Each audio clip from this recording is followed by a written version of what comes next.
is my brother and my blood, and I will die and kill for him if necessary.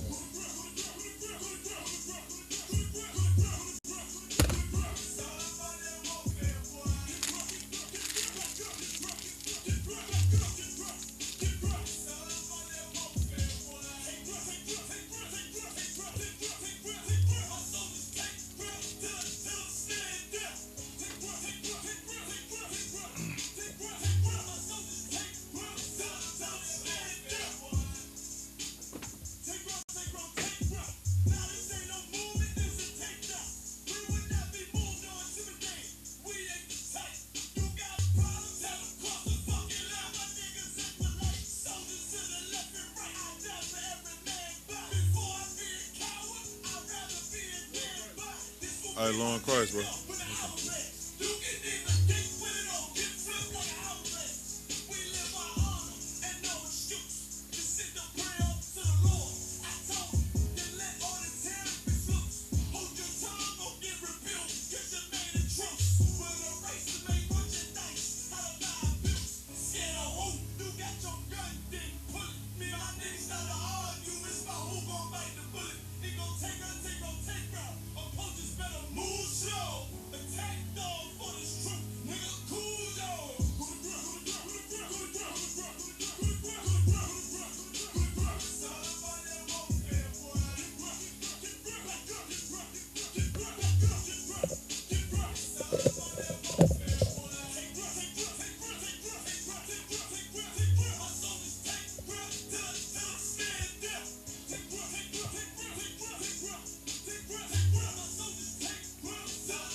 All right, let's clap it up, clap it up, clap it up.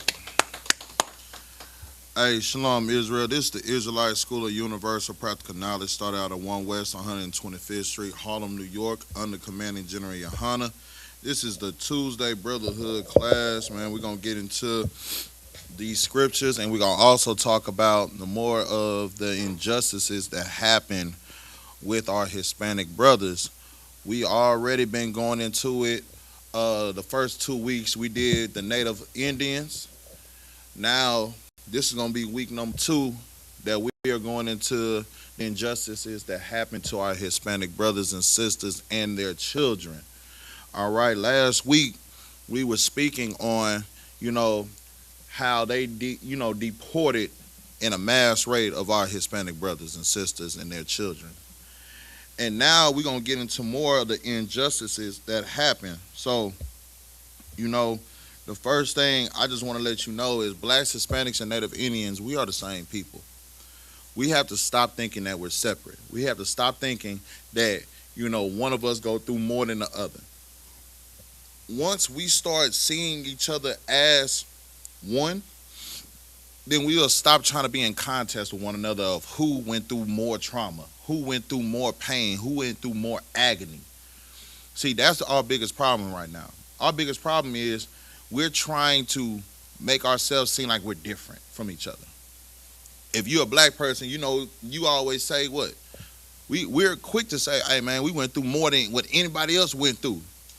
But you fail to realize that your brothers went through the same torture, the same torment, the same unalivings that you did, but just in a different place, just in a different time.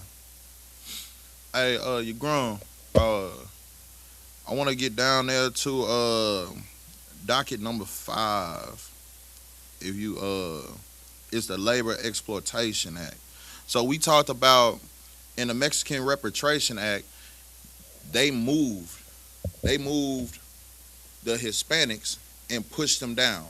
Like I said, that's just like telling people that lived on the north side all their life, now they got to move down to the south with everybody that lived in the south already. It's going to get crowded. It's going to be fights. It's going to be gunshots and violence and all that, because you're making a people that's never been together have to join and be together in this small little place and try to make a life of that. When they had their own land, they had their own towns, they had their own buildings that was already theirs, but you took it from them after the Mexican-American War. And then you're making it yours now. So after the Mexican Repatriation Act, then they told the Mexican Americans, you know what? Go to Mexico. The new formerly known, like, instead of it being Mexico, which was Texas and California, now it's California, now it's Arizona, now it's Texas, and now under the Rio Grande Valley, after that border, now that's Mexico. Go down there to Mexico. That's what the U.S. told the Mexicans, the Hispanics, the Latinos. They told them, hey, go down there. And now y'all making people who was already on this land, they were already citizens, now you telling them that they're illegal. But you know what you did? You know what our oppressors did right after that? After they kicked them out of their land, taking their nutrients and taking their resources, they told them, hey, y'all ain't got no money? Come on back across the border and come work. Come work for getting paid nothing. Go ahead and read that for me. Come. Labor exploitation brought millions of Mexican workers to the U.S. The Bracero program. The Bracero program from 1942 through 1964 was a bilateral labor agreement between the United States and Mexico that allowed millions of Mexican men to work temporarily in U.S. agriculture and Go ahead, keep going. Come. And railroad sectors, created to address wartime labor shortages. It became one of the largest guest worker initiatives in U.S. history. You want to know something? They started that program after you send me to a place and call me illegal. Now you telling me to come back and work for you? Now I got to come back and work for you and in the railroads. See, I have my own home. I have my own business. But now I got to come back, and the only thing I'm good enough to do is to work for you as a railroad worker. Only thing I'm good enough for you is to work on the cotton fields. See, this is what your enemy does to you. This is what the oppressor does to blacks, Hispanics, and Native Americans. The Native Indians was taken from their land. They were mutilated. They were unalived at a mass rate when they wanted nothing but peace. The Hispanics was not messing with nobody. The Latinos, they didn't mess with you. They wasn't worried about you. You came over here while they was at peace and started a war. Them defending themselves got them into the war with you. Then you tell them, you know what? To end this war, I want this land. You can have this land. Again, the 12 tribes of Israel getting the short end of the stick. But then you know what our oppressors try to make it seem like? Oh, we're good people. You know what we'll do for you? I know we took all this from you, but come work for us. So they start a program to tell you to come over here and be a slave. See, blacks, Hispanics, and Native Indians, stop thinking that we're different. They wanted the Hispanics to be slaves just like they wanted the black people to be slaved. They wanted the black people to be slaves just like the indigenous people were slaves. Just because we did it in different ways, in different time frames, in different places, don't mean that we didn't all go through it. You're grown, go ahead, keep reading that. Come. It became one of the largest guest worker initiatives in U.S. history, shaping migration patterns and labor relations for decades. Keep going. Key facts: duration between the year 1942 and the year 1964. Participants, about 4.6 million contracts issued. Primarily Mexico. Go down to the origins and the purpose. Come. Origins and purpose. Launched during World War II, the program aimed to replace U.S. workers who had entered military service. It said to do what? The program aimed to replace U.S. workers who had entered military service. So they made a program to replace the U.S. workers who entered into the military service. Ain't these the same oppressors that now are saying that what? The Hispanics is taking our jobs? They created a program to replace the U.S. workers. But then now, once you use them up, now they're what? Taking your jobs? And you wonder why the Bible says, woe unto them that build a town with blood. The Bible is saying destruction will come upon those people who build a town off of the innocent, on the backs of the 12 tribes of Israel. Go ahead and keep reading. What else does it say? Come. Mexico sought guarantees for fair wages, housing, and protection from discrimination before signing. The first workers arrived in 1942 to harvest sugar, beets, cotton, and other crops essential to wartime production. So what were the Hispanics, the Latinos, when they came over here, they said what? All right, you know what? You done already took our land. The only thing we want is what? Fair wages, housing, and protection from discrimination. They said, look, we already done went through all this stuff with y'all. We done already fought this battle with y'all one time. If y'all gonna sit here and tell us we can come over, man, just make it fair. Give us some good money. Give us a place to lay our head. And make sure these people ain't sitting here treating us like we nothing. But you know what your oppressor gonna sit here and do? Your oppressor gonna sit here and make it seem like it's all good until you actually get in bed with them. He gonna give you them smooth words of butter. He gonna make it seem like everything was okay. Y'all come on over here, man. I know y'all need some money. Come on over here and work. Come on over here. But you know what? Nah, y'all not going back to the buildings. What did it say that the Hispanic people had to sit here and do? They said they came over here to do what? Pick what? The first workers arrived in 1942 to harvest sugar, beets, cotton, and other crops essential to production. Understand this, man. You know they use the word harvest, right? Let's just say what it really was. Them people that came over in 1942 was here to pick cotton, pick beets, pick sugar, and other crops that was essential to the war of your oppressor. That's what they were here to do. They said, come over here, come get these crumbs. That's what the oppressor was saying to the Mexicans. Come get these crumbs. They destroy our people and then give our people crumbs and make our people feel like we should be grateful for this. Go to the book of Proverbs, chapter 29, verse 2. Hey, you know what, Mike? Go to the book of Proverbs, chapter 29, verse 2 for me, Baba Kashad.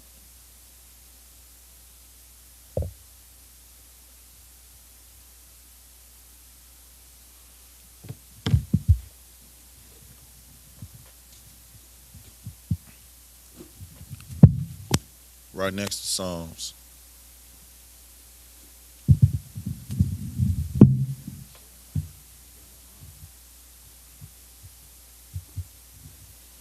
Go ahead, take your time. Once you get it, just go ahead and let me know. And understand this, man.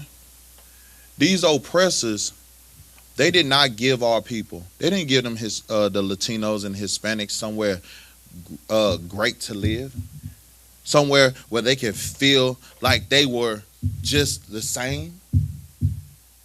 We're going to get into it. The next thing we're going to talk about is the work conditions and the controversies that come with it. You got that precept? Proverbs 29 and 2. Yeah, 29 and 2. That's all right, brother. Take your time. Go ahead. The book of Proverbs, chapter 29, verse 2. When the righteous are in authority, the people rejoice. Understand this, man. When the righteous are in authority, it said the people rejoice. See, the blacks, Hispanics, and Native Indians, before the oppressor came into our lives, we were good. We could rejoice. We could chill. I got a question. How many wars did you hear about before the oppressor came in and messed with us? Before the oppressor came in to take land away from the blacks, Hispanics, and Native Indians, how many wars have y'all heard about before that time of Christopher Columbus or anybody else? I haven't heard of any. It seems like history of war came about when your oppressor started coming about. We talking about during this time frame. We know that there was wars in the Bible and all that. I'm talking about around this time.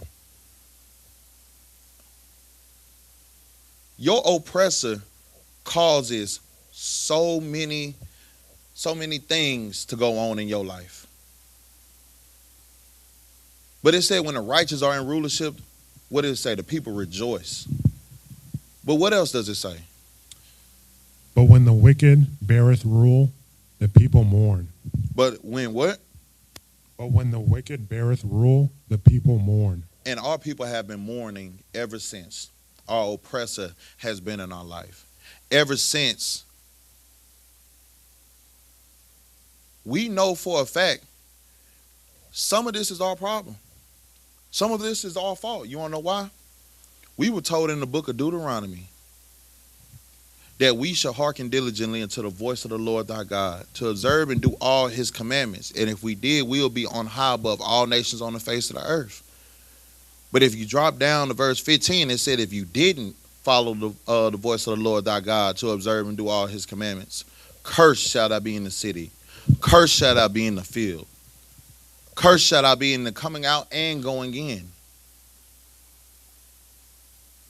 Like, we are a cursed people because we didn't follow our God.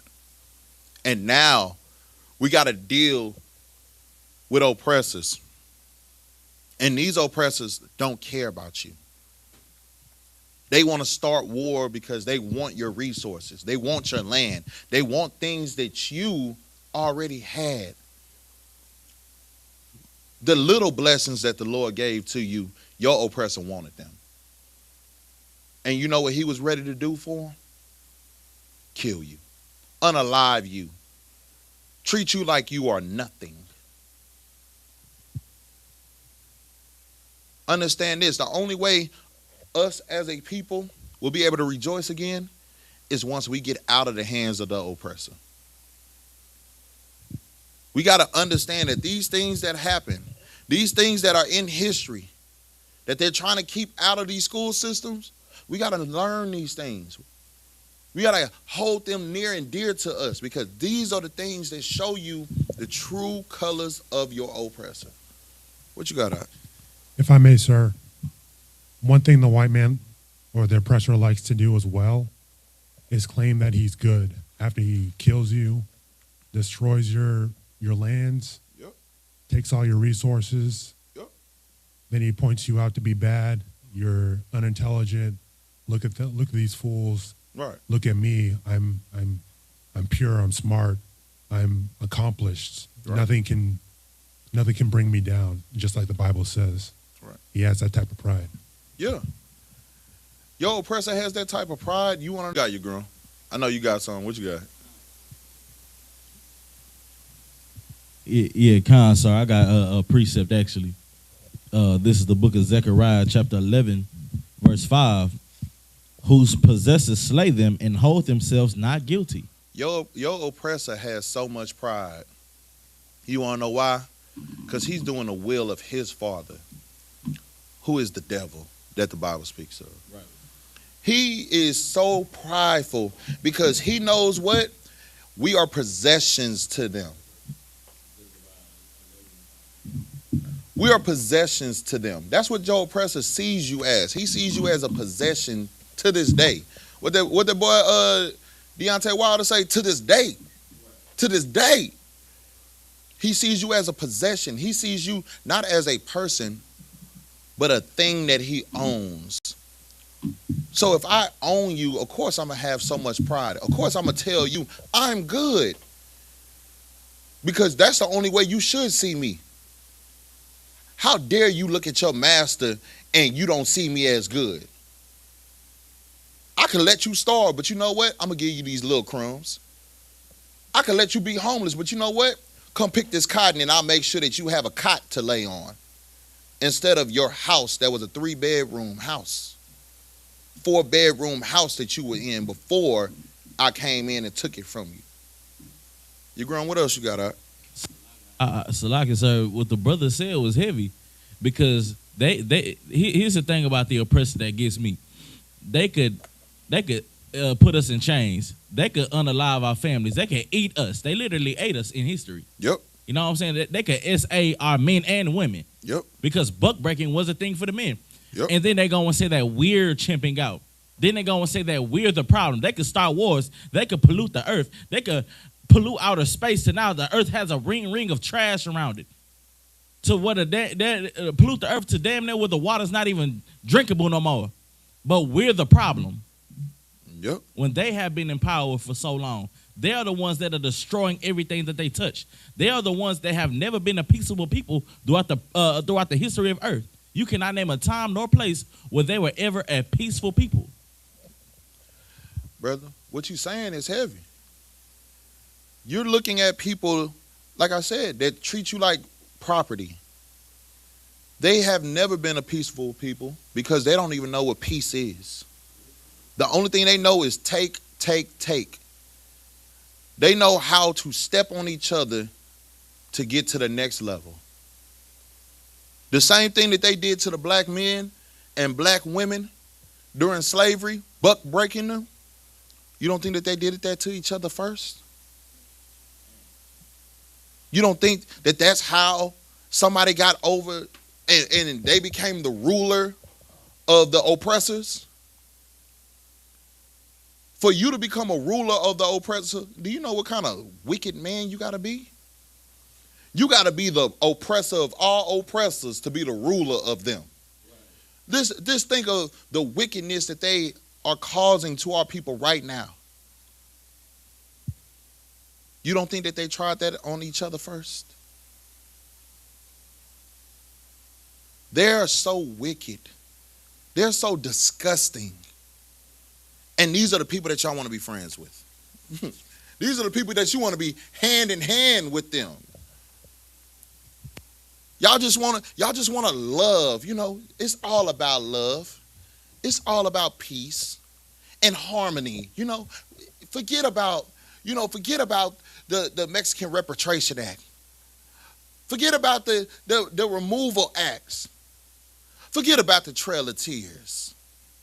Forget about slavery. That's what y'all keep telling us.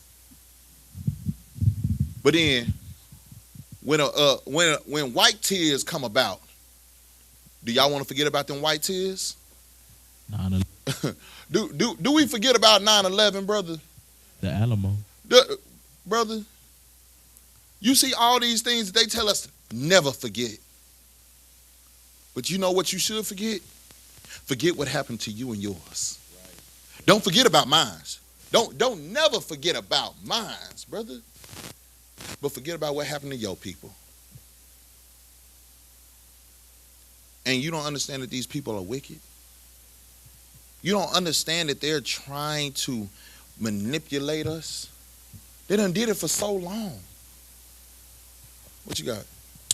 Sir, if I may, this is just the book of Obadiah playing out in real time. Brother.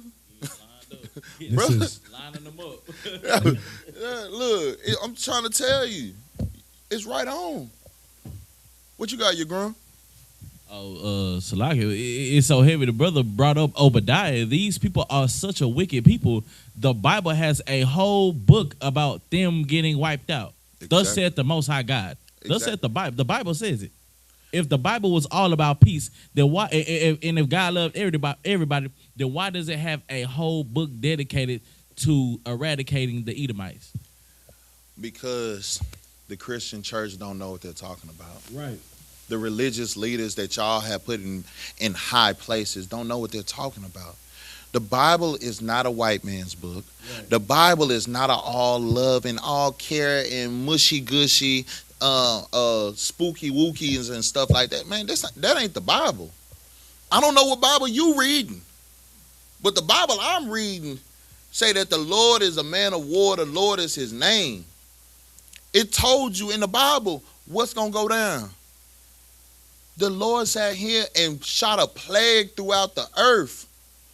If the Bible is all about love, then why did the Lord flood the whole earth and the only people who were safe was the people in the ark?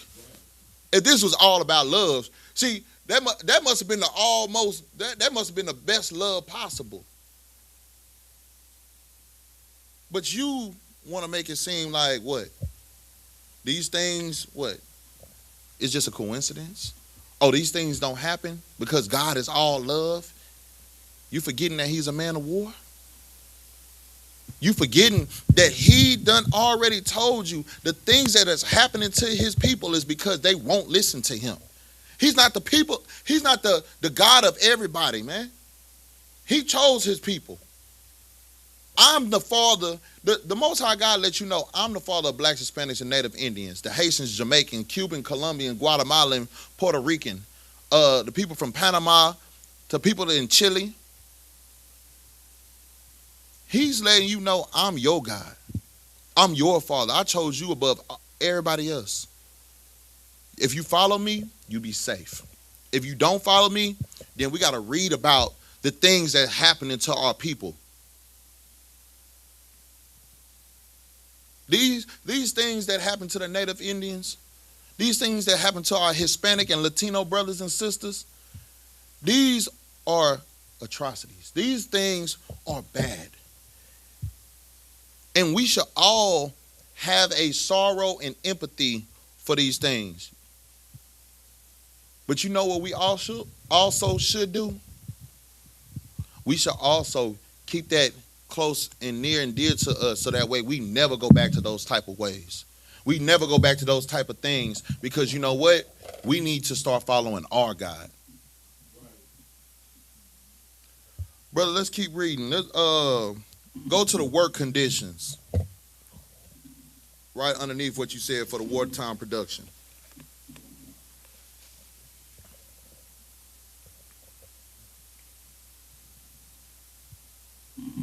Give me 1 second. Don't sweat, brother. Go ahead, take your time. I know you're getting to it. Okay, got it. Working conditions and controversies. Mm-hmm. While the program provided economic opportunity, many braceros face poor living conditions, contract violations, and wage theft. Wait, what happened? Many braceros face poor living conditions, contract violations, and wage theft. So it's letting you know, man, the Hispanic men that signed up for the program to try to come over here and make sure that their families were taken care of had to deal with what? It had to deal with the living conditions, the contract violations, and wage theft. Go ahead, Doc. What you got? Salaki, if I may, I mean, damn, they took their land. Now they taking their money that they worked Mike. for in the Mike. land that was stolen from them in the first place. Mike, make sure your mic off real quick. I mean, There you it baffles me how oppressive and how demonic these people truly are. Because I mean, how much more do they want from us? Y'all took the land, Right. so now you taking the money that I have to feed for my family. I have to use to feed my family that I worked hard in the fields for. Brother, you want to know how crazy that is? It's just like saying, you know what? You hungry. I got bread in my hand. I'm telling you, this loaf of bread is yours. Soon as you reach for the loaf of bread, brother, I snatch it back. I pick off a little piece, bite it, and then drop the little crumbs in your hand and tell you to eat. That's what they did. You took that whole loaf is my land. I want my land. But you took that from me. Then the piece that you tear off, what is that? That's the wages that I'm working for, because I'm like, shoot, at least let me try to make some money to feed my family. So that piece of bread that you tear off from there, I'm like, well, shoot, let's get it. Like, at least give me that. I can take that back to my family and we be good. But then, nah, you want to take a bite out of it. That means you want to take the little bit that I already don't have. Only thing I'm asking to do is just get what? Fair wages. Good living conditions. Don't that sound like what we're going through right now? As blacks, Hispanics, and Native Indians, ain't we going through that right now? Bro, how many black people you know right now are penny pinching, paycheck to paycheck, and still don't know where the money's coming from? How many Hispanics do you know right now are out here searching for jobs? I'm going to tell you right now, I work in the industry where I see Hispanics all the time at Home Depot. They at Home Depot in the parking lot like, man, hey, bro, just give me an opportunity. I work in a warehouse where I see Hispanic men, and they supposed to be getting paid at least $150, $160 a day. You ask them what they getting paid, man, they tell you $100. Some telling you $80 a day. And they making deliveries for appliances that sit here and I'm talking about, I ain't talking about just regular stuff. Nah, you going up flights of stairs. You dealing with heavy things and they getting paid $80 for the day. When they supposed to be getting paid anywhere from $150 to $180 a day. They getting $80 a day. Getting paid under the table to go home, and they got to spend that same $80 that they just got to make sure that their whole family eats. So then the next day, what are they out there doing again? Scrapping and fighting, because our oppressor, the same way that they did right here, where we're reading. And what time frame was this in? This said in the 1942 all the way to 1964. They're talking about contract violations. You think that that's happening right now? We talked about it the other day. The contract that Edomite woman, that oppressive woman had with them Hispanics that fixed her roof, was that at the end of that, she was supposed to pay them. She violated that contract. You know how she violated that contract? She called ICE. She called immigration authorities to come get the brothers that was just trying to make an honest living. This is why, like, you don't see the reoccurring pattern that we're in. You don't see the cycle that keeps happening. Every time we deal with our oppressor, we deal with them violating contracts, stealing our wages, making it harder for us to just get the bare minimum because they don't want that for us. They want us to always beg and plead and grab onto their heels just for the small things that are supposed to be ours from the beginning. Your Grum, go ahead, keep reading, knock the water. Yeah, the boss, sir.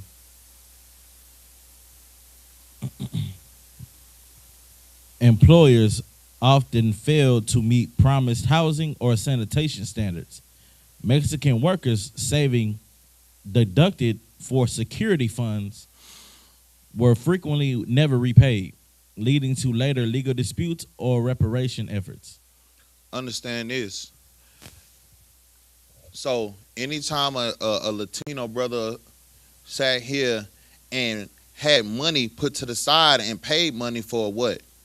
You know, housing, sanitation, and what else did it say? Deducted, or you know how they always have what you would call a W-2 right now. They were not getting what they deserved. They were getting cheated out of their money from their employers. And as we keep going along in this class, you're going to see how everything comes full circle. You're going to keep reading. Economic and social impact. Okay. Economic and social impact. The Bracero program boosted U.S. agriculture, productivity, and deepened economic ties between the two countries. It also established migration networks that persisted after the program ended, influencing contemporary U.S.-Mexico labor and immigration policy. For many Mexican communities, Bracero remittances supported rural development and shaped transnational family life.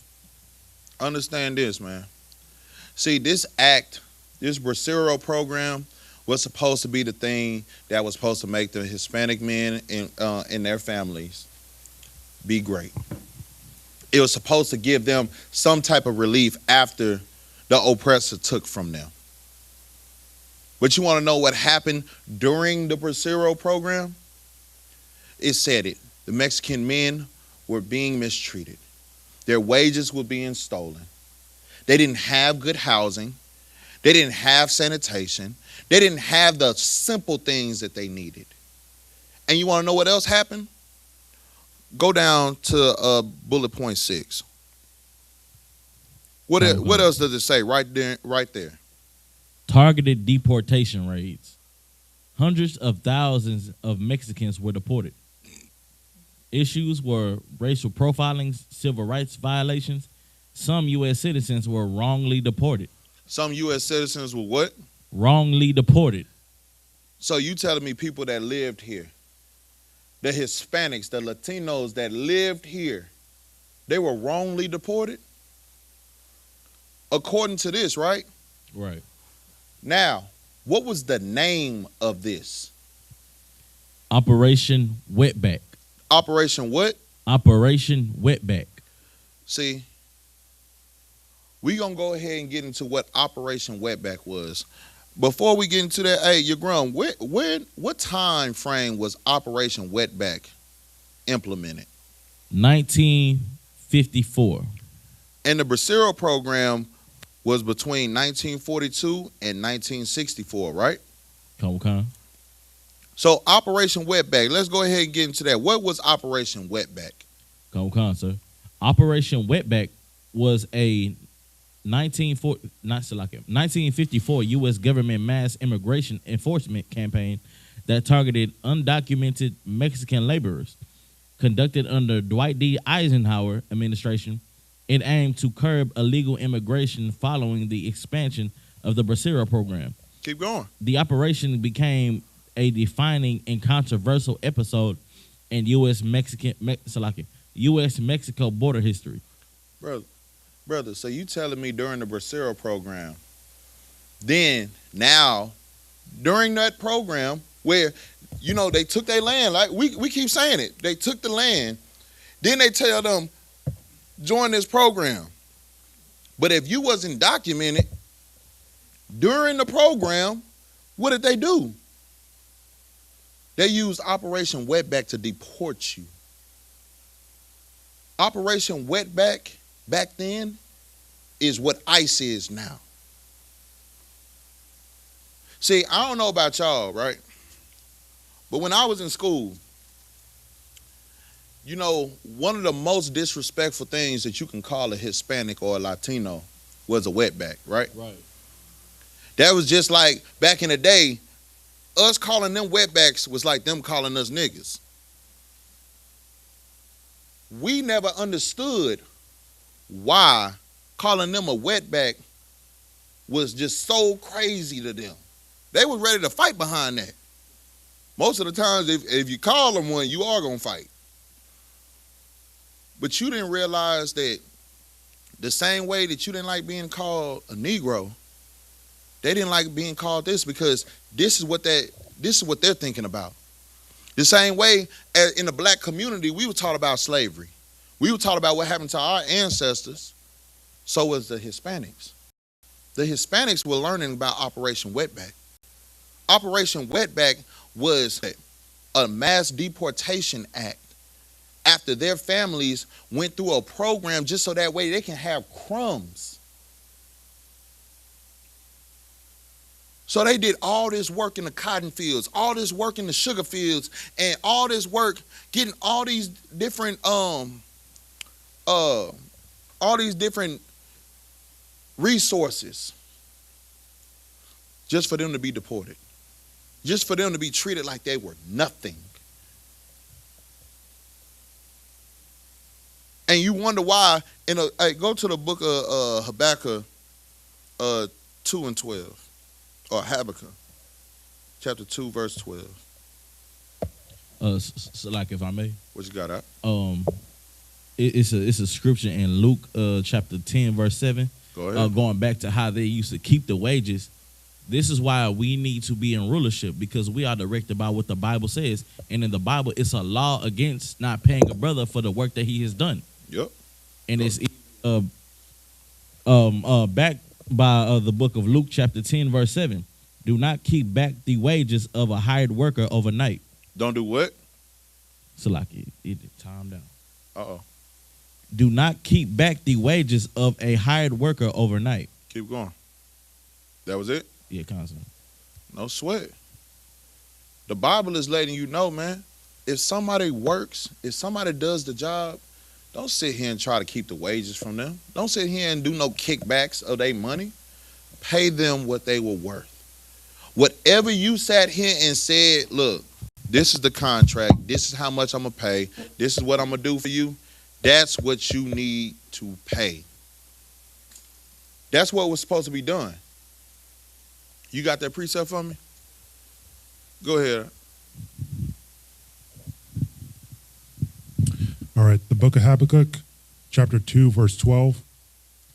Woe to him that buildeth a town with blood, and establish a city by iniquity. Understand this, man. Destruction is going to come upon the people that what? It said buildeth the city by what? With blood. And what? What else? And establishes a city by iniquity. See, woe means destruction. Destruction is about to come upon our oppressors. See, we can have our oppressors in a sling if we would just follow our God. Our God is telling us exactly what we need to do. Your oppressor sat here and he's building this city. He's living so just luxurious. He doesn't have no worries in this world. He can sit here and throw Epstein parties. He can have the whole Epstein files. He can sit here and eat children. He can sit here and do human trafficking. Your oppressor can do whatever he wants to do in this world right now. You want to know why? Because blacks, Hispanics, and Native Indians will not come back to follow their God and the law, statutes, and commandments. if we would separate ourselves from them, if we wouldn't give our love to them, if we wouldn't give our time to them, if we wouldn't give our resources to them, they would fall. They would have nothing. But we allow them to build this city on our backs. You want to know why? Because we keep trusting them. When the Bible told us to never trust thy enemy and choose none of his ways. What you got, you girl? So, like, if I may, sir, what you saying is very heavy. You understand? Go ahead. Oh, yeah, of course. You got something? Okay. What you were saying is very heavy because the oppressor knows one thing. For one, they know who we are, exactly who we are. We don't realize the greatness that is within us. The oppressor understands one thing. The longer they can oppress us, the longer they can keep us in this perpetual state of sin, the longer they can rule over us. Exactly. Why you think that they're taking all this information out of the schools? Why do you think that you don't really hear about Operation Wetback? Why you think you don't hear about the Mexican Repatriation Act? Why do you think that you don't hear about the lynchings that they did to the Hispanics? Why do you don't hear about the mutilations and the things that they did to the indigenous people, the Native Indians? What you got, you girl? So like I actually have that if I could. Go ahead. What I'm saying, it's in the book of Numbers, chapter 14, verse 9. Go ahead. Only rebel not against the Lord, neither fear ye the people of the land, for they are bread for us. Their defense is departed from them, and the Lord is with us. Brother, we have to understand the Lord is with who? Salaki, sir. This is the heathen talking about our defense is gone because we sinned against the Lord. Right. Right. But the Lord is with who? The Lord is with who? With us. The Lord is only with us if you would follow him. The heathen is letting you know that the black people don't, them 12 tribes, they don't have the Lord with them. You don't think that they understand this? Right. Understand this. In the art of war, right? The thing that you have to do is study your opponent. You have to know your opponent's weaknesses and their strengths. That's the only way that you can truly destroy the opposition. So you don't think that your oppressor or your enemy or the heathens know this Bible better than you? They probably know this Bible. They can read this Bible from page to front page to the back page, and they study it. And you know what they're studying? They're not studying the spiritual aspects of it. You know what they're looking for? What we need to do to make the Lord be an enemy unto them. The Bible said what? In the book of 1 John, it said what? Love not the world, neither the things that are in this world. If you love this world, the lust of the world, then the love of who is not in you? The Father. The love of the Father is not in you. Understand that. Your oppressor knows that. Why do you think during slavery they used to take out certain chapters out of the Negro Bible and only leave the books of the Bible that tells you to honor your master? Because what did they wanted you to do? They wanted you to honor them. They know for a fact if I hide certain things from them, then the only thing that they'll know how to do is what? Serve me. Because you know what your enemy knows about that, right? What does the Bible say about serving? It says you cannot serve what? Two masters. Go ahead and get that scripture for me. Get the precept for me if you don't mind. Bible shot.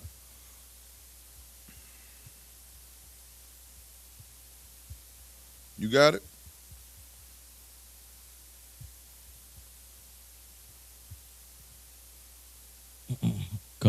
This is the book of Matthew, chapter 6, verse 24. Mm-hmm. No man can serve two masters. No man can do what? No man can serve two masters. For either he will hate the one and love the other, or else he will hold to one and despise the other. Understand this. You don't think that your oppressor is studying this Bible to find a new way to destroy us? They know for a fact the only way for them to keep you at a lower state is you have to serve them, not God. They have to change. When the Bible says, hold on, let me go ahead and get that precept for you. When the Bible says, who changed the truth of God into a lie? That's your oppressor. That's his minions. Go to the book of 2 Maccabees chapter 7 verse 31. This is another thing that lets you know about your oppressor, man.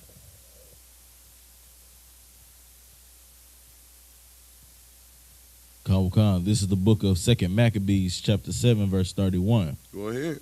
And thou that hast been the author of all mischief, the author against all mischief against the Hebrews. Against who? Against the Hebrews. For those that are the author of mischief against the Hebrews. What is it saying? Shall not escape the hands of God. Understand this, man. These are the things that they are studying. But these are the things that we also should study. See, our oppressor is the author of all mischief. Our oppressor is doing his job, and his job is to destroy blacks, Hispanics, and Native Indians. The only way he can do that is to keep you from your God. The only way we got to keep going through Operation Wetback is for us to not gather ourselves together, O nation that's not desired. The only way we got to keep going through dealing with ICE, taking our families, taking our brothers and our sisters and putting them in cages, taking them from their children and leaving their children parentless. The only way for us to stop all these things is for us to come back to our God. And our oppressor does not want that. We have to choose our God over listening to what the oppressor is saying. Is that it on that, brother? What does it say about the people, the authors of all mischief against the Hebrew? It said that they will what? Shall not escape the hands of God. They shall not escape the hands of God. Understand, we're dealing with all this right now, but our oppressor, he's not going to escape the hand of God. But you got to stop making it so easy for him. Right now, he's enjoying this lustful world that we're in because we enjoyed with him. We make it so easy for them to lust after our women. Because what are our women dressing like right now? They're dressing like whores. We make it so easy for them right now because what are we doing? We're selling drugs in our community, which makes it easy for them to arrest us. We're unaliving each other day in and day out, which makes it easier for them to not have to deal with us because the person that's unalived is now gone, and the person that did the unaliving is now doing time in jail. It's time for us to serve our God because, like the Bible said, you can't serve two masters. So serve yours. Serve yours, the God of this Bible. So that way he will sit here and make sure that everything comes to justice. What you got, brother? Salaki, sir. This is why this precept that you pulled is so heavy. Because they are absolutely the author of mischief. Yep. Because they are the ones that put those guns in the neighborhood. For sure. They set up the trains. They put it on the train, stop the trains in the hood, and let them rob it. They are the ones that pump the drugs in the neighborhood. Yep. They gave the recipe for crack. Yep. That's them. They give us rap music to give us impulsive behavior. That's them. They are the author of our downfall because they know the longer they keep us in this situation, the longer they can rule over us. Brother, if your oppressor would show you exactly who he was from the beginning, would you trust him? author of all mischief, or somebody that is a serpent, he's not gonna show you he's a serpent right off the bat. A snake ain't gonna show you he's a snake until after he what? Bite you. Your oppressor did exactly what he was supposed to do. He followed the guidelines and the rules of his father. They are exactly who they were supposed to be. Evil. Just look at what they did. Operation Wetback is sitting here telling you, bro, this is one of the mass deportation acts after they had the Brotherhood program, which was allowing Hispanic men to come over here and work in hellish conditions just to make sure that their families eat. So you stealing their wages, and now after you stealing their wages, what do? You deport them. So you just got free labor for our brothers. Hey, go to the criticism and legacy. Well, matter of fact, go to scale and impact. For Operation Wetback, go to scale and impact and read that for me.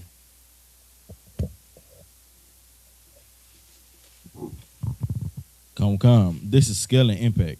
The operation removed hundreds of thousands of people to Mexico, though estimates vary due to poor record keeping. It said it varies through what? Though estimates vary due to poor record keeping. Do you really think that they had poor record keeping?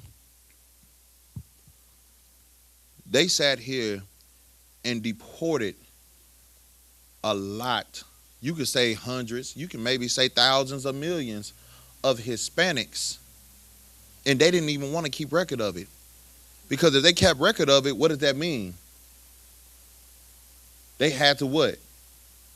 They had to care. They didn't care. That's why they didn't keep record of it. Keep reading. What else did it say? Come. Many deportees were transported by bus, train, or ship to interior regions of Mexico. They was transported in what? By bus, train, or ship to interior regions of Mexico, such as Veracruz to detour return. The campaign... Hold on. That don't sound familiar to you? Bus, train, or ships. That don't sound familiar? Blacks, Hispanics, and Native Indians? That don't sound familiar? We keep acting like we're not the same. But this right here, history is repeating itself at this point. Keep going out. What? Go ahead. If I may, sir, that's sending them back right now. Exactly.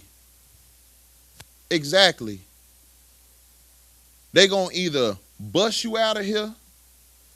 They gonna now you know what you gotta add now. You gotta, instead of trains, you gotta say bus, airplane, or ships. And shoot, right now, if you dealing with them, they bombing ships now too. You gotta understand this, man. Your oppressor is the devil that the Bible speaks of. Right. Your oppressor will sit here and take from you and tell you it's time for you to go. Work hard for me, and then once I get done using you, it's time for you to go. I don't need you no more. Juan, go. Julio, go. Consuela, go.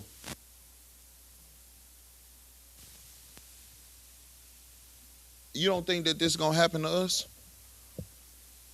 You don't think that they're going to try to do that to the black community next? They're trying to find new ways. You know what the first way that they did recently? What, Michael, what did they just do? What did they just pass? They passed a law to do what? They just weakened the Voting Rights Act. They just weakened the Voting Rights Act.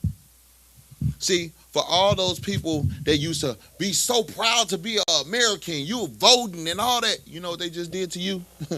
They got you, bitch. Right. What Dave Chappelle say? Got you, bitch. So essentially, just to add to that, essentially, for you Black Hispanics and Native Americans who out there who want to vote Democrat, Republican, whatever you are, your vote does not matter anymore. Your vote doesn't matter. It really never mattered, but it doesn't matter now. Brother, I'm glad. Get a brother a hand. Look, brother, because that's what I was about to say. Right. Took the words right out of my mouth. They just further let you know what you gotta say don't mean nothing. What did they tell LeBron? Shut up and dribble. What do you think they telling black people right now? Shut the hell up. Just shut up. What are y'all voting for? We shall overcome? No, you not. You ain't overcoming nothing.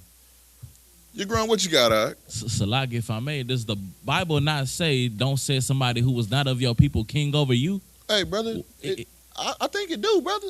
If I could. Go ahead. Keep going, brother. And just to push the point even more, we already have a king. Did Christ not die for us? Brother. Would Donald Trump sit up there and take a bullet for you? So before you get up there and put that paper in that ballot, think about this. Think about these things. You have a president that wants to kill you. You have a president that wants to oppress you. But our king wants to set us free. And that's the difference between our king and whatever America has to offer. We already have a king. Real talk. My king ain't never said, I like to grab him by the box. But you know what? The oppressor's king, you know what the oppressor's king said, what? Grab him by the box. That's why he up in them files. 1,000,000 times. Yeah, brother. Hey, brother. You know? The oppressor's king can have all these different felonies. He can be the most demonic man on the earth. Because at the end of the day, they are too. But see, our king, he decided to die on the cross for you. He decided to get whipped. He decided, even though he didn't do nothing wrong, he came down here and made stuff, what? Easier for you. Because the things that you were supposed to be unalive for a long time ago, were you unalive for them?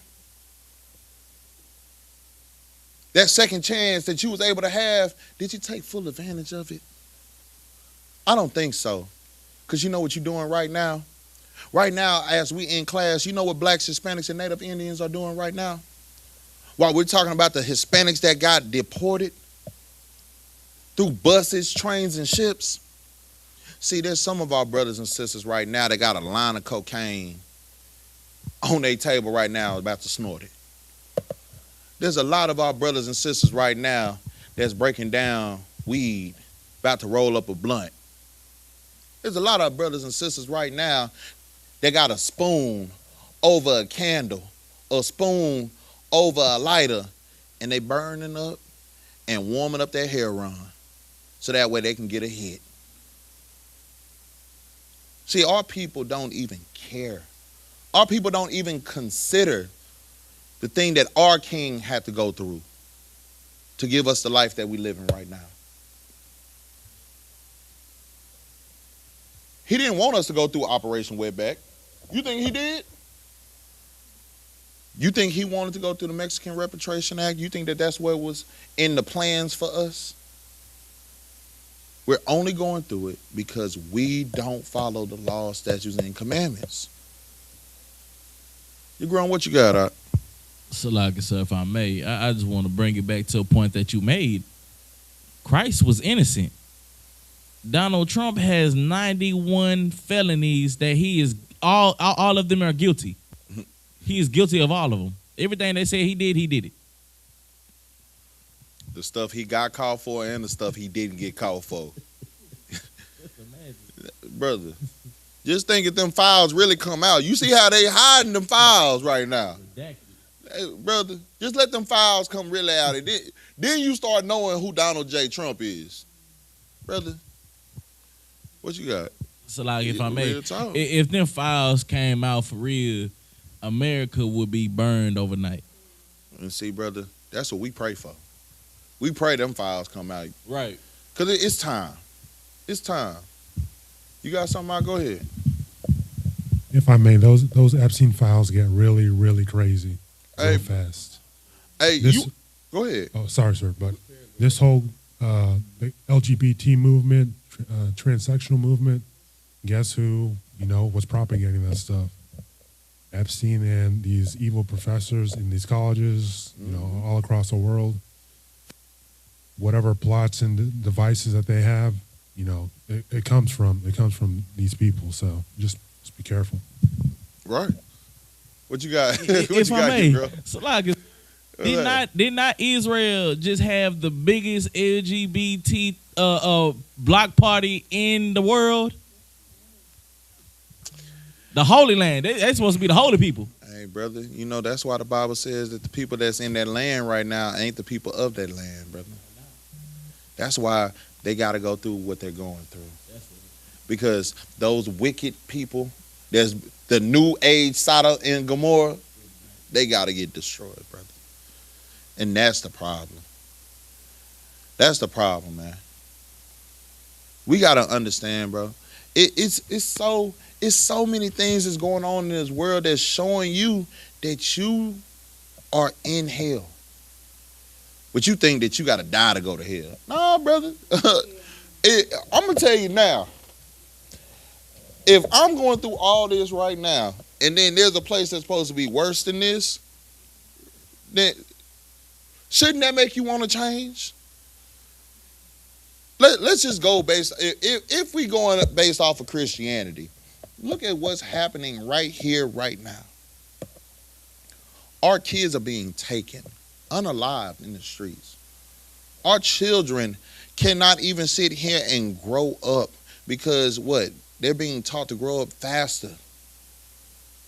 They got pornography on Twitter.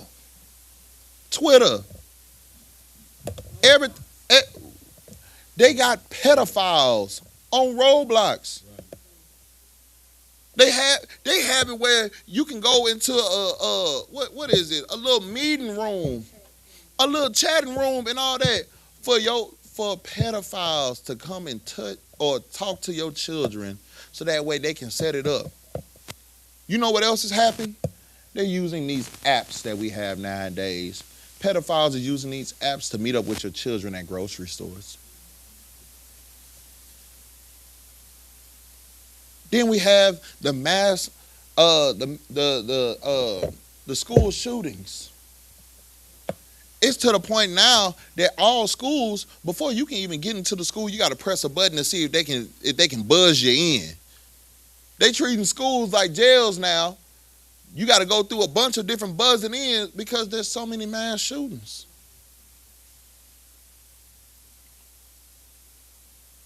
Your oppressor is showing you who they are. They are sitting here. Look at what they did to our Hispanic brothers, dog. Look what they did to the families, the Latinos families, the Hispanic families. Look what they're doing to them. They took their land. They took their homes. They made them work and paid them nothing. Because while they got done with work, they got deported. I'm going to tell you now, if this doesn't make you mad, bro, Hispanic people right now, it's Cinco de Mayo. You know what they normally do for Cinco de Mayo? Cinco de Mayo used to have, dog, that mug used to be fire. Brother, I don't understand right now why we in class, why we ain't hearing Hispanic music going on right now. It's quiet. You want to know why it's quiet? Because they're afraid now. Our Hispanic brothers and sisters are afraid to even put themselves out there because the oppressor got ICE waiting on them.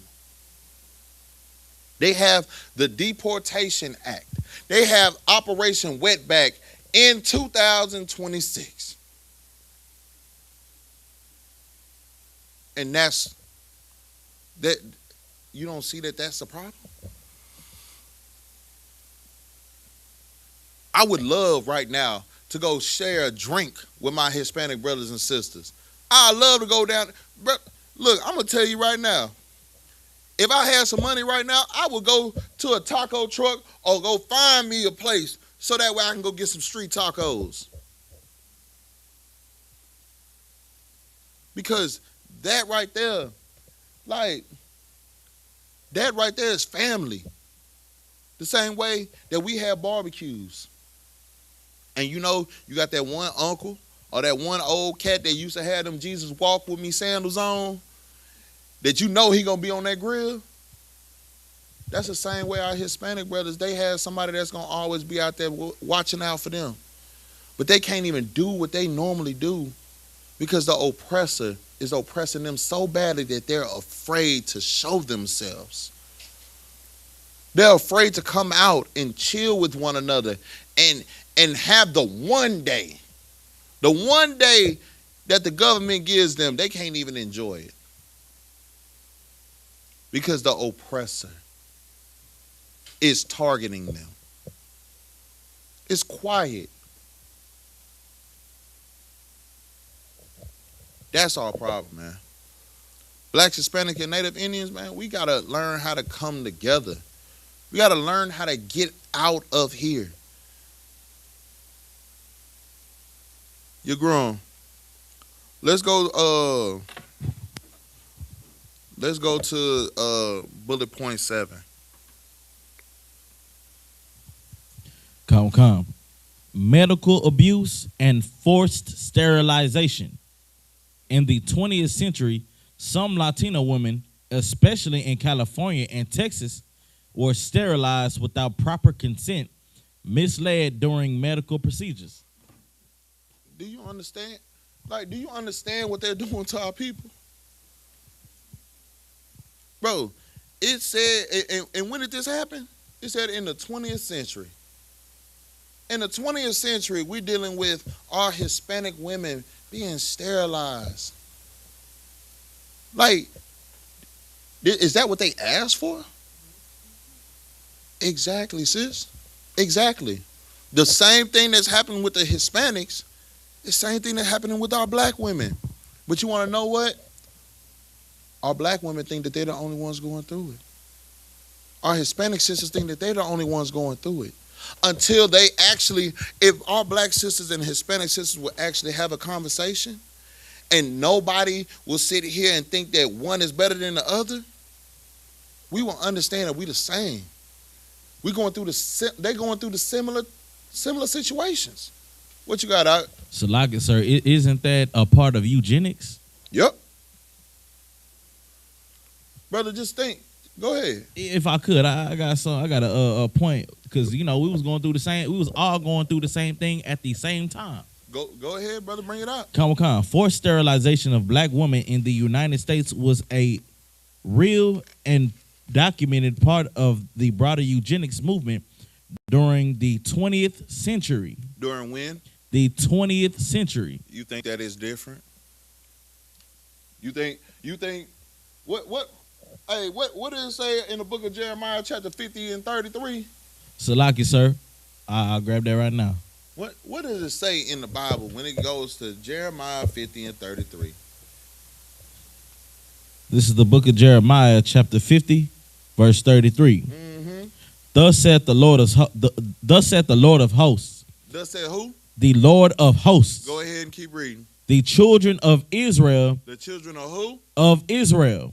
Uh-huh. And the children of Judah uh-huh. were oppressed together. See, brothers and sisters, let me tell you something. The children of Israel and the children of Judah were what together? Oppressed together. See, look, the northern kingdom and the southern kingdom, understand, we was oppressed together. They were sterilizing our Hispanic sisters and they were sterilizing our black sisters. Around the same time in the 20th century. You want to know? We can go along with that point right there in Isaiah 50 and 33. Brother, read number 8 for me. Come. What does number 8 say? 1 second, slide. Go ahead, brother. Hey, take your time, brother. Take your time. It's all good. We here. Come. Point 8. Police brutality and systemic bias. Mm-hmm. A long history of excessive force, discriminatory policing, particularly along border regions and major cities. Understand this, man. You talking about police brutality. Who else go through and deal with police brutality? It's nothing but blacks, Hispanics, and Native Indians. We all go through police brutality, excessive force. Do you know that your oppressor don't think that anything is excessive until after you're dead? And even then, they don't think that that was really excessive. They don't know it's excessive until it's happening to them. What you got, Art? Salaki, sir, it's heavy that you say that because, I mean, it just struck a nerve with them when ICE unalived that man and that woman. Mm-hmm. They finally seen just a little bit of what we go through. Brother, you know that, I think it was that woman that was in that car that time. Come on, sir. Look, she was shot down by ICE. Right. And you know what ended up happening once they found out that she was a Caucasian woman? They dang near had a whole connuption. They had a whole cow behind it. Right. Oh, that was excessive, and they shouldn't have did it. And you need to unmask them and show us the face of the person who it was. But you didn't do that. You didn't do that when they were sitting here taking our brothers from the graduation of their elementary school kids and using excessive force. Oh, sis, look, sis, they definitely didn't care when they did it to George Floyd. Yeah, because at the end of the day, was that really excessive? That wasn't excessive. See, if the unaliving of Sandra Bland, if the unaliving of George Floyd, what was the sister that was boiling water on her stove that got shot in her head by the police officer? What was that sister name? Salakia, sis. Look, in the family of that sister, Salakia. The name is escaping me right now.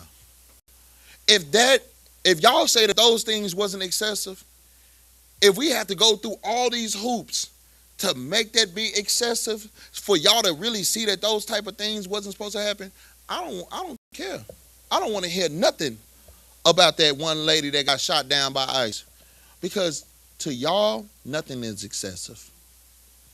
Nothing's excessive until it's happening to you. What you got, you grown? Trying to get the name of that sister. Hey, brother, it's all good, brother. Once you find it, just let me know it, brother. Other than that, brother, it is. Brother, do you understand?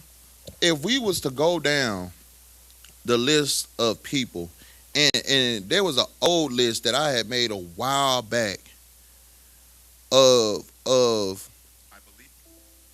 people that sat here and was unalived. Like you had George Floyd, Breonna Taylor, Ahmaud Arbery, you had Tamir Rice, Trayvon Martin, Oscar Grant, Eric Gardner, Philando Castiles, Samuel DuBose, Sonia Massey, Sandra Bland, Walter Scott, Terrence Crutcher. That's just to say a few of blacks, Hispanics, and Native Indians that was unalive due to excessive force.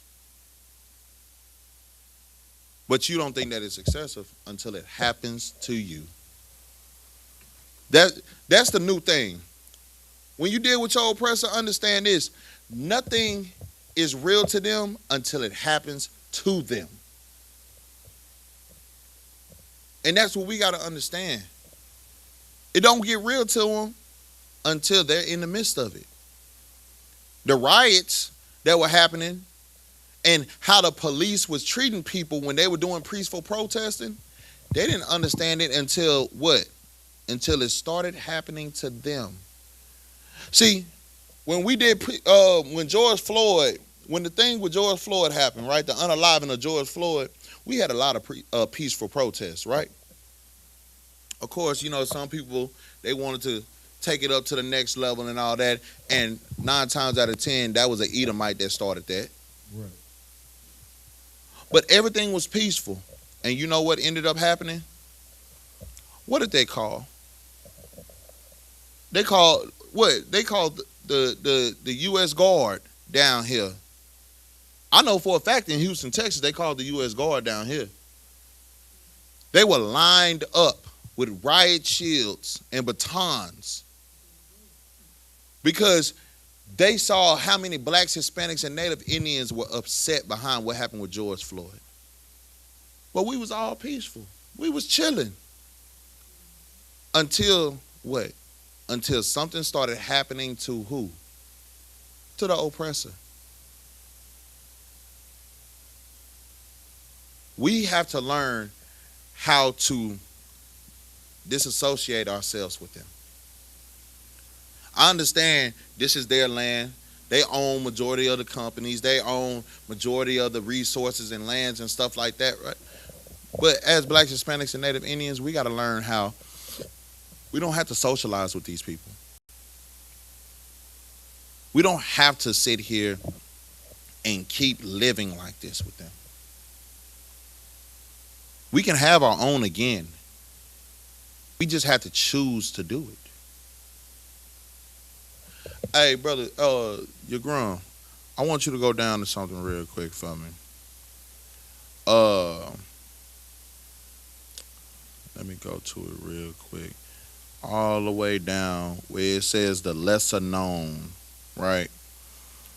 Because there's some things that happen that's considered the lesser known. If you go down there, go to the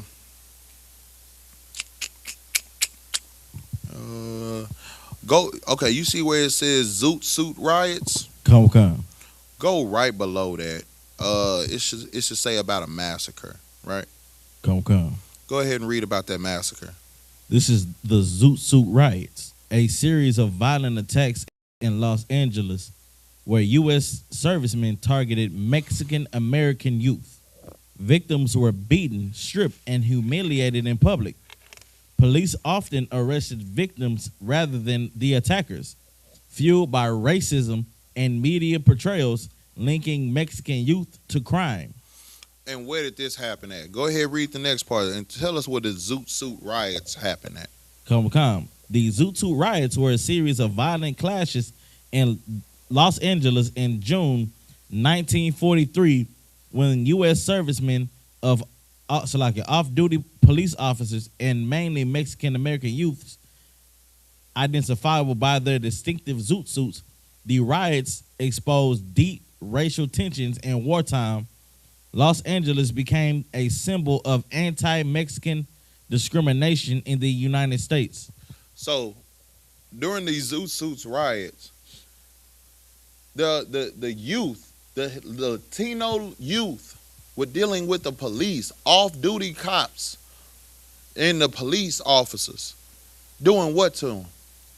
It said it. It says victims were beaten, they were stripped, and humiliated publicly. Go, keep scrolling down, you're grown. Go to the massacre. Come. Go ahead. This is the Porvenir Massacre, a little-known atrocity in Texas. Texas Rangers and local ranchers executed 15 Mexican men and boys in the village of Porvenir. Victims were unarmed civilians. They were what? Unarmed civilians. Nah, they were armed and ready for battle. Unarmed civilians. Keep going. No one was held accountable. Nobody was what? No one was held accountable. Brother, do you want to know what's so crazy about that? Blacks, Hispanics, and Native Indians, this is the same thing like the Sand Creek Massacre that we talked about with the Native Indians. The Sand Creek Massacre, right? When you learn about the Sand Creek Massacre, it says In the early 1860s, escalating conflicts between white settlers and the Plain tribes intensified following the discovery of gold in the Colorado. The U.S. government negotiated the Treaty of Fort Wise, which confined the Arapaho to a small reservation, fueling resentment and sporadic violence. Seeking peace, some tribal leaders, including the Black Kettle, camped along the Sand Creek under the impression that they would be protected by the U.S. Army. Right? See, that was what they thought. When it says the attack, it says at dawn on November 29th, 1864, roughly 700 troops from the Colorado Territory militia, led by the colonel, attacked the sleeping villagers despite the presence of the U.S. flag and white troops banner. The soldiers killed and mutilated men, women, and children. The brutality shocked even some of the participants and the eyewitnesses. You understand that Hispanics and the indigenous people, you understand that we are the same? You understand blacks, Hispanics, and Native Indians, we are the same people. You're grown. What did it just say? In that massacre, when they massacred the men and boys, right? Were them boys armed? Unarmed. They were unarmed. What else did it say after that? It said that they were unarmed and what?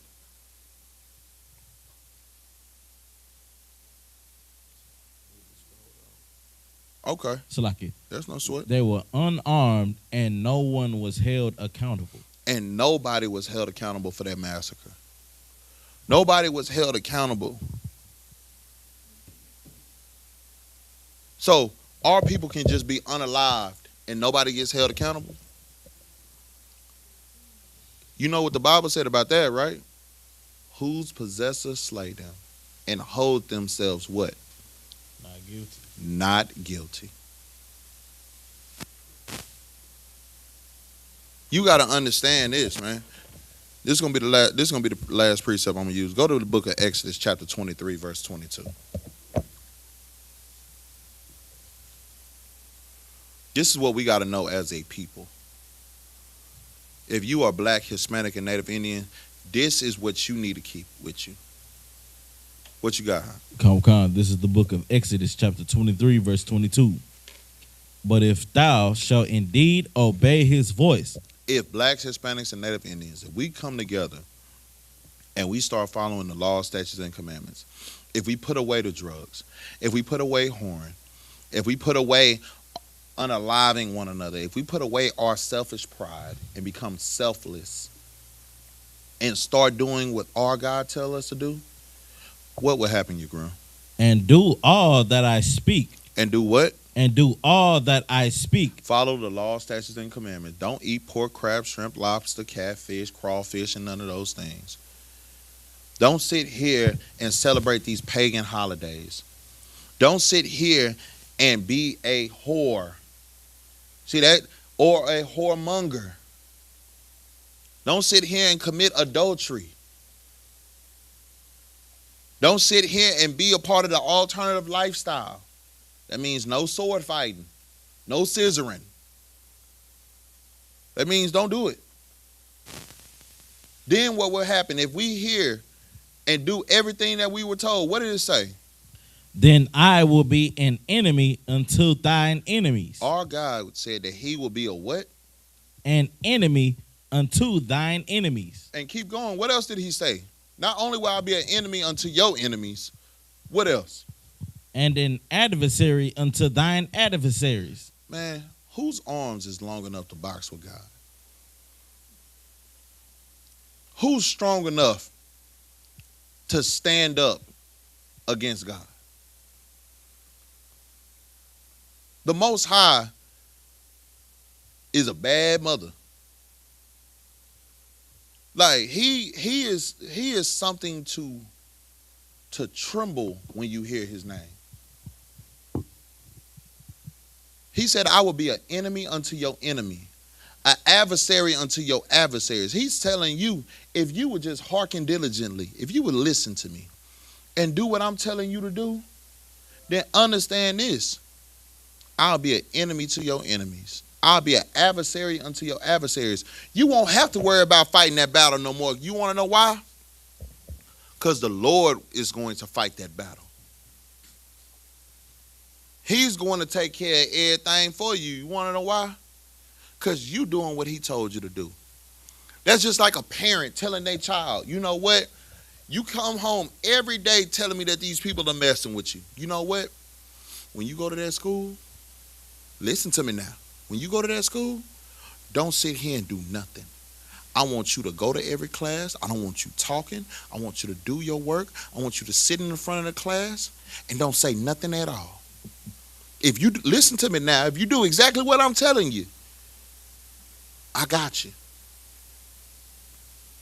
If that kid come messing with you again, because you done told everybody at the school that this kid is messing with you, this is what your God is telling you. I done told you to walk away. I done told you to tell the teachers. I told you to turn the other cheek. I done told you to tell the principal. You know what? If that kid come messing with you again, pop them. Give them what they're looking for. Pop them dead in their mouth. And I got you. That's what your God is telling you. Just come follow me. Do exactly what I'm telling you to do. Listen closely now, though, because there's some rules and regulations. But your God is telling you, if you do this, then you know what? I got you. We're going to fight this battle together and understand this. Ain't nobody outboxing him. But we have to change. Look at all these things that happened to our Hispanic brothers, dog. You don't think that we won? We got to stop thinking that we're not. We done went through the things that happened with the Native Americans, the indigenous people. We done went through the things that happened with the Latinos and the Hispanic brothers and sisters and their families. You know what we're going to do next week? We're going to go into what happened to the blacks. We're going to go into it. You know, there's so many things that we already know, but there's also some things that we don't know. Some things that we're going to hear for the first time. Some things we're going to be like, yeah, I know this happened, because we done heard it all our lives. But it's time for our Latino brothers and sisters, the Native Indian brothers and sisters, to understand what happened to our black brothers and sisters, the tribe of Judah. Just like we had to find out what happened to the tribe of Issachar and the tribe of Gad and Reuben. So y'all tune in with us next Tuesday. We're going to get into what happened to the tribe of Judah next, all right? And with that, we're going to say Imagine, which means to stand. We're going to give a courtesy salute to the brothers, then to the sisters. Men of Israel, Imagine, Shabbat, Imagine, Barak, Yahweh Hashem, Yahweh Shah, Brakatah, Yahweh Sar, which means to face the sisters. Sister Yeshabia, which means to stand. Men of Israel, Imagine, Shabbat, Imagine, Barak, Yahweh Shemal Atam Ba Hashem Yahweh Shah. Yahweh Shemal Alatam Ba Hashem Yahweh Shah. Yahweh Matah. Class dismissed.